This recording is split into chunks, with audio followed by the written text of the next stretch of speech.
Okay. My question is for Alex. First of all, I'm John Duffy from Transport Infrastructure Ireland. So, Hi, John. I suppose I'm kind of your virtual or digital twin organisation. Much better looking.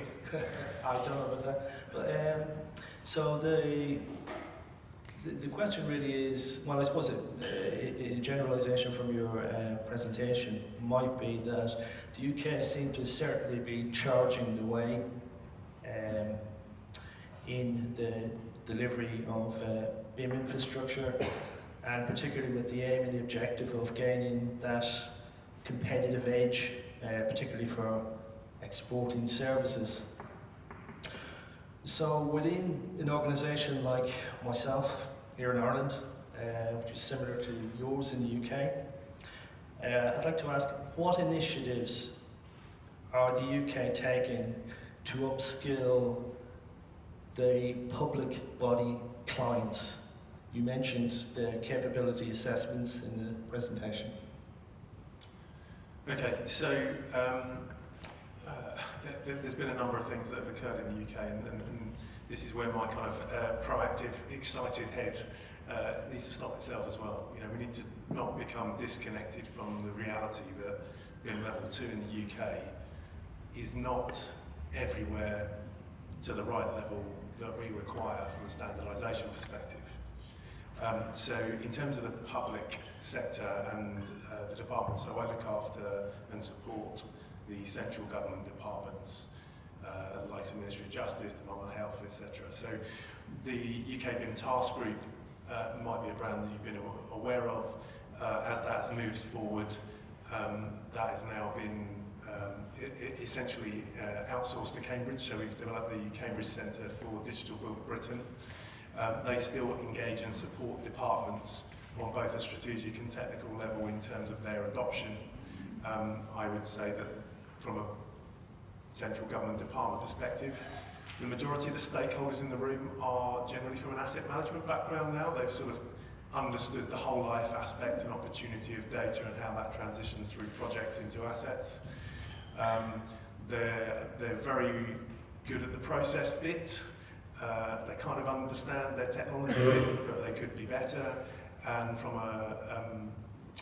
the difficult one is the people bit, as you quite rightly pointed out. How do you diffuse that capability across multiple stakeholders, across a geographical spread that you essentially cannot man-mark?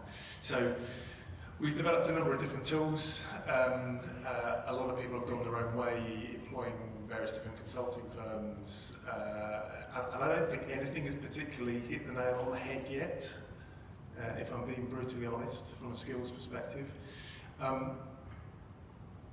But I guess I'd sort of challenge back on certain things the other way. So, but I put this in 3 levels, yeah? So there's the awareness bit. I think there is enough information out there to organise yourselves to be aware of what BIM is, what the benefits are, and how you might exploit that in your own context individually, as we heard from Owen, or as an organisation. The third bit, jumping ahead, is the kind of software bit. So we've heard a little bit about sort of Dynamo and Revit and other tools like this. You know, that's very specific to software vendors and how they support individuals. But it's the middle ground. This is the bit I am fighting for with departments and from a public sector client capability perspective, is from a project management and a commercial perspective, do you know what you want? Are you asking for it? And are you measuring what you get back? And from a project management perspective, how are you engendering that sort of leadership and culture that's sort of reflected in the strategy from the MPC to make sure that this is exploited on contracts? Those 2 things, project management and commercial, for me, are the key aspects that still need to be nailed from a public sector perspective.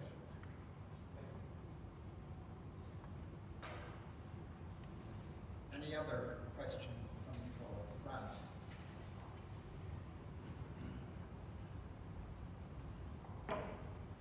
Thank you. Pat, you had some fantastic examples there of engaging with contractors and sort of leveraging technologies and processes.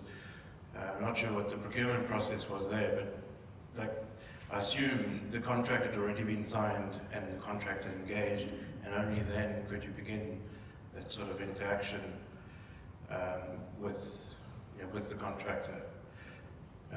Just one of the pillars is procurement. Like, what do you think about, well, maybe this is a question for everyone, but how do we need to change procurement so that we can have that type of engagement with contractors before you've signed a whatever €1 million contract? Yeah, actually, when you talk about procurement contractors, I think we need to go back to the start. I think we need to look at procurement from a design point of view in terms of, what does the client actually want in terms of procurement, and why do they want it? In terms of digital technology and efficiencies, I think that we're talking about there. I see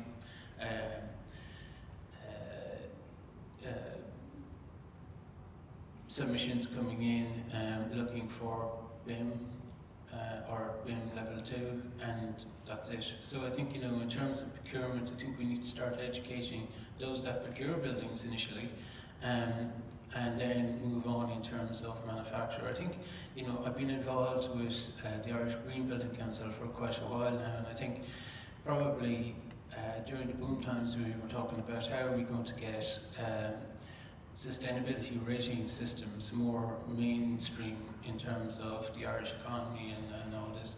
And I think, we had very few LEED rated projects. Now, pretty much all commercial buildings are LEED rated, because I think we, focused in on those that started procuring buildings, estate agents, letting agents, and then drive on from there. So we use that as a means of developing more sustainable design into the mainstream. In terms of contractor design, I think, some of the processes that we were looking at there, particularly, steel contractors normally use Tekla for their design in any case. So whether it's BIM or whatever, that's their design, that's how they process designs, and it's just working with the supply chain, working with those guys. So again, the example that I gave in regards to the central bank, we had SolidWorks, for the contractors model. So I think, you need to look at what value are you getting out of a BIM model? What is the process, and why do you need it? We didn't necessarily need asset information embedded into a facade model, but the facade model was used in a process that got efficiency and delivered greater productivity and greater returns for the contractor. So in just talking to contractors and explaining the processes, and particularly, building contractors, I think, you have within the top tier building contractors, BIM and digital technologies are now being addressed, and I think, construction programming, all of that needs to be fully delved down and explained and transparent. I think some of the systems that we look through with own system, very transparent. Again, we're talking about nobody wants to see their name up in red lights. Absolutely, that's a game changer. Other systems that we're looking at on, say, for instance, Cartplane, we have CitA, and we're looking at using CitA as a CDE.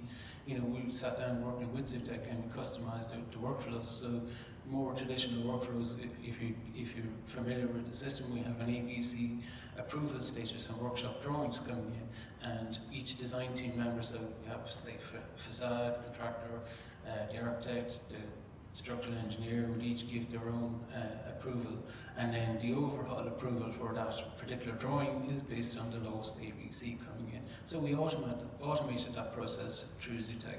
So the system knows, here's the number of design disciplines need to feed into this process. Based on this formula, this is the overall drawing approval. So it's just a simple matter of taking your mundane, repetitive tasks and digitizing them, and then putting a value to that.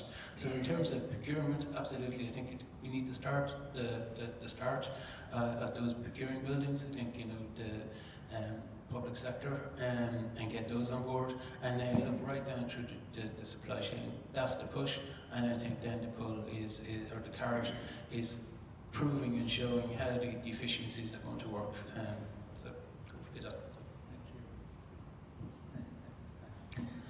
Thank you. Thank you very much. My name is Sarah Ingle from the Association of Consulting Engineers of Ireland.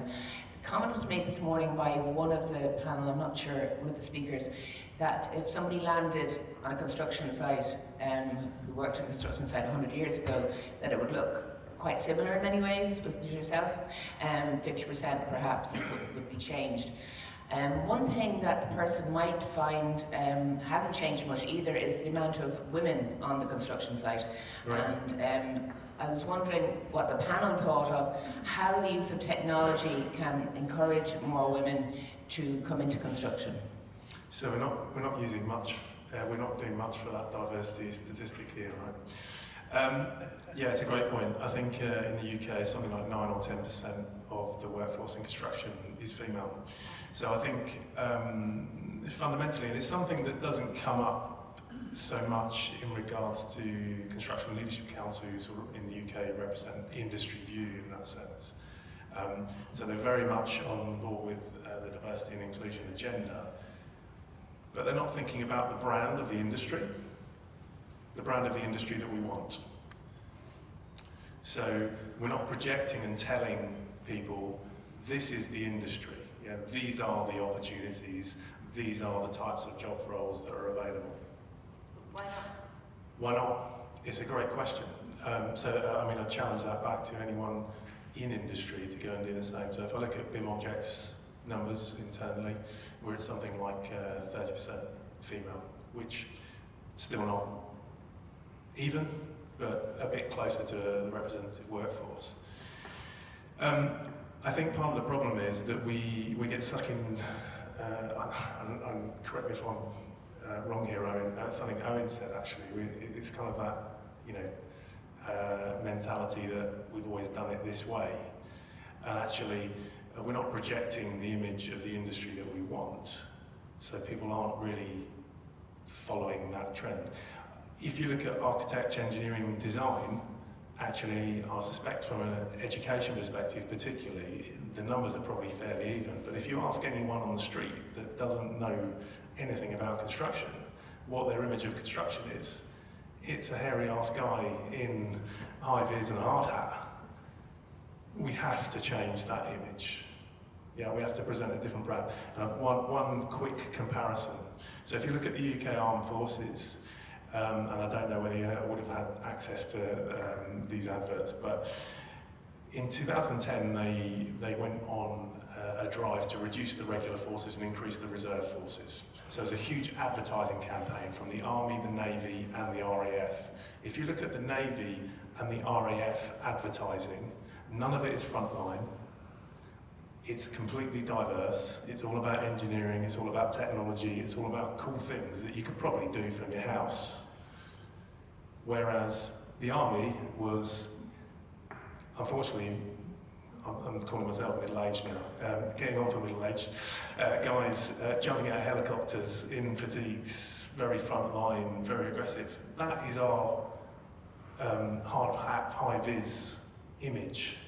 We've got to change what the image is. And everyone in this room has a moral responsibility to do that.